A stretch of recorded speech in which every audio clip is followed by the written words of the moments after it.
Well, the big news that's going around, and something I really, really want to talk about after this weekend, is that they have now announced the coaches for the Ultimate Fighter for this season. And I had it on very good authority for at least 6 months that they had wanted Michael Bisping as one of the coaches, or one of the middleweights. They wanted two middleweight coaches to a coach against each other. And I knew that they wanted Bisping and Vanderlei Silva, and then it got changed around to Chael Sonnen and Vanderlei Silva, and then it got changed to Chris Lieben and Vanderlei Silva, and then it got changed again to Chris Lieben and Michael Bisping, which was another one they wanted to do, and then they decided let's do Michael Bisping and Chael Sonnen, and this was around the time that this current season of the Ultimate Fighter that we're in now was being filmed. And I will say this about the current season, Brock Lesnar versus Dos Santos. To me, that has been a very, very lackluster season. I think that there's just been a lot of fireworks missing. You know, to me, that season works, and it's been done so many times. But when you the successful seasons have been the seasons where you've had two opposing coaches who are willing to get into some kind of verbal warfare, where one of them's where you have the great protagonist antagonist synergy right there, and it's not really existent there with Brock Lesnar. I mean, every once in a while you've had a moment with Brock where he made the comment about turning chicken salad into chicken shit and not being able to polish turds, but other than that, it's kind of been just dull. Nothing's really happened. The characters, the coaches haven't been engaging enough.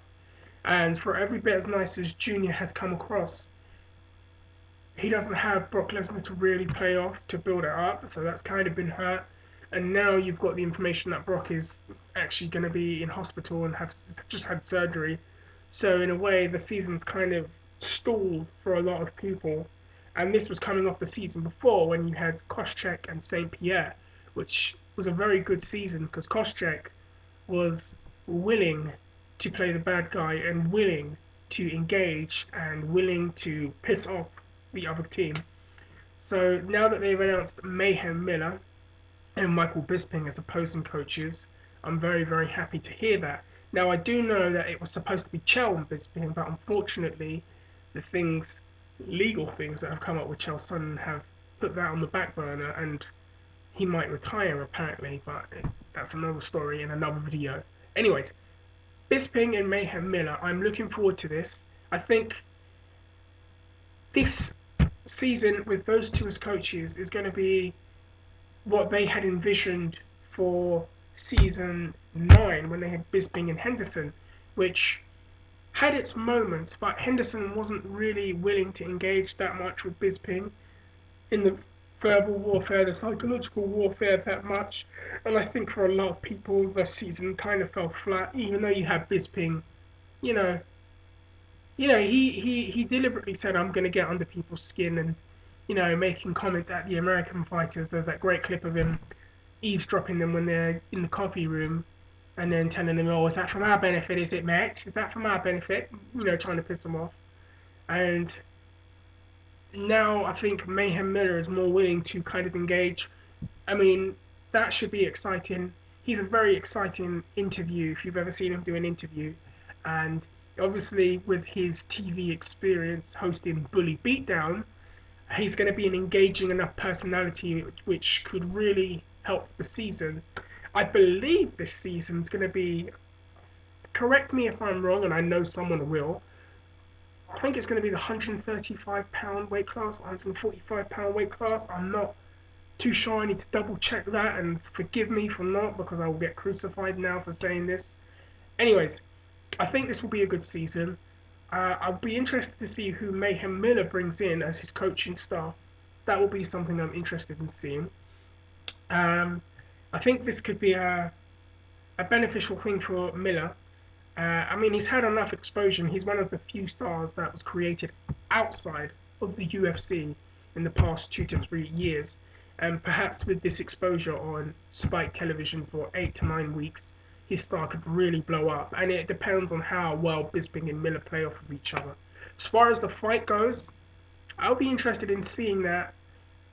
I think that if Bisping wins, well, this is speculation, that Bisping is very likely to get a title fight somewhere down the line with Anderson Silva, which, man, I like Bisping, but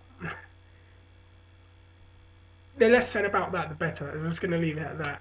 And I don't know if you can really sell Mayhem Miller after he beats if he beats Bisping, that is, on a title fight right afterwards in his first fight in the UFC. Maybe would have to have two fights. And I am aware of his career outside of the UFC and who he's beaten, by the way. But yeah, he's come off a loss of Jake Shields, a win over Tim Stout, and a win over Kazushi Sakuraba. Maybe a fight with Bisping and then another fight after that, perhaps, maybe with Chael Sonnen if he returns. And then if he wins those, then maybe a title fight after that. All in all, I will say I'm really, really looking forward to this season when it finally airs, which will probably be at the end of the summer. So let's get ready for that. And then the other thing I want to talk about briefly is this. Excuse me. There seems to be a hold-up as to who is going to face Jon Jones for the UFC light heavyweight title. Now, Rashad Evans was signed to fight Jon Jones, and there was a lot of controversy about, how that came about, and there was a lot of talk online between the two, and on Twitter and everywhere else between the two, and how Rashad has left that camp, Greg Jackson's camp, and felt betrayed by them and all of this. And then Jon Jones has to pull out of the fight for an injury, I think, in his hand. And then a second opinion kicks in, and apparently it's not as bad, and he can resume training in a short while and be able to fight, I think, again, correct me if I'm wrong, I think after September. So it left it wide open as to who was going to fight Jon Jones. And a lot of people thought that if Quinton Jackson beats Matt Hamill, which he did, he would be the next guy in line, and it was implied heavily at the press conference. And apparently so, the medical suspension has revealed that he might possibly be suspended till November, so it's likely that he might not fight him. The other guy waiting in the wings is Machida, and they've said Machida is ready to fight, like when Jon Jones is ready to fight, so they could do that fight right away. He's coming off a win of Kotor, highlight reel knockout, the Karate Kid kick, as I like to call it, or the crane kick, as it's really called. So that could be one person they do it off of. But then again, on the other hand, I think of the three, if we want to talk about it from a money perspective and a heat perspective, maybe do Rashad and Jon Jones. That's only if Rashad beats Phil Davis, and that's if he beats Phil Davis. I would give the experience advantage to Rashad, but I will give the wrestling experience and obviously the size and the height to Phil Davis. But if Rashad does beat Phil Davis in the summer, then I think they should go ahead and do Jon Jones and Rashad Evans, personally. But then again, it also says, what happens though if Phil Davis beats Rashad Evans? Does that mean that Phil Davis then gets the next shot? Because, Rashad basically is number one contender for the belt, let's be honest. And if Phil Davis beats him, that's a win over Little Nog and a win over Evans. That might actually mean that he's in line for the belt. And that creates an even more interesting thing because from what I'm aware of, Phil Davis and Jon Jones know each other and are quite friendly with each other. And would they feel comfortable, going in there against each other? So who knows? So I just want to know what everybody thinks about all of that. Does everyone think that the up and coming season of The Ultimate Fighter will be great and something worth watching? And could this create a star again? And what do people think of the 205 situation right now? There seems to be a bit of congestion as to who is going to get the next shot. And who do you want to have the next shot? Should it be Jackson? Should it be Evans? Should it be Machida? Should it be Phil Davis if he beats Rashad Evans?